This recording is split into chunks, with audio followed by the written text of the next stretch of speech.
Good evening. My question for the panel is, why did the Prime Minister come here to Garma without a date for the referendum? Malarndirri.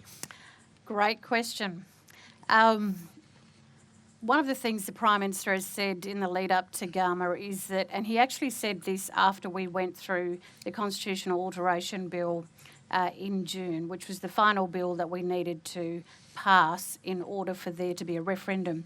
And he did say in that press conference that the referendum itself required, 33 days before it could be called.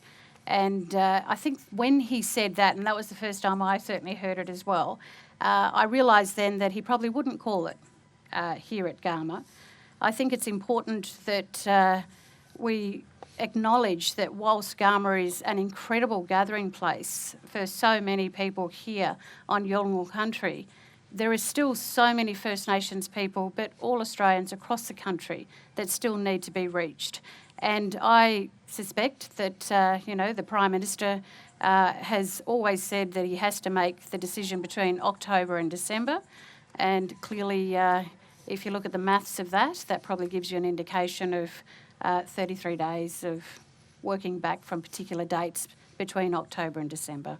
And it didn't include the first week of August. And the Prime Minister also said that we wouldn't be having a 10-week campaign while here on country. 10 weeks from now is roughly the 14th of October. Well, you only have to ask Australians, right? I mean, how many times do you guys like going to the ballot box? Like, seriously. and so obviously we're mindful of the fact that that there has to be a time that does work for Australians to go. I personally have certainly hoped that the Prime Minister can do it long before the wet season in the north, because it's logistically difficult for those of us who want to get out polling, and for First Nations people, or all of those cattle stations and people who live in the remote north to be able to get to polling booths. So there's a practical agenda there too, but I'm sure the Prime Minister's being given all sorts of advice, but that's certainly one advice I've given. Just on that, is the wet season and That's inaccessibility an active it's consideration here? It's a massive, consideration. I've probably done about 6 or 7 different forms of elections, from territory elections and federal elections, and that time of year is really difficult for those of us in the north, just logistically. Dan, we find it tough. You've got to have your 4-wheel drives, you've got to get out there, you've got to cross rivers and causeways, and if the rain's coming, the rain's coming. And it's not just for those of us who are looking for the support at this referendum, it's just the practical work of the Australian Electoral Commission. All of their staff have to travel out in all of these remote and regional places, and it's tough work. So do you reckon it's going to be the 14th of October? I reckon the earlier the better, the Prime Minister. There you heard it here first. I want to go to Marcia. The Prime Minister, while here on country, has ruled out delaying the referendum.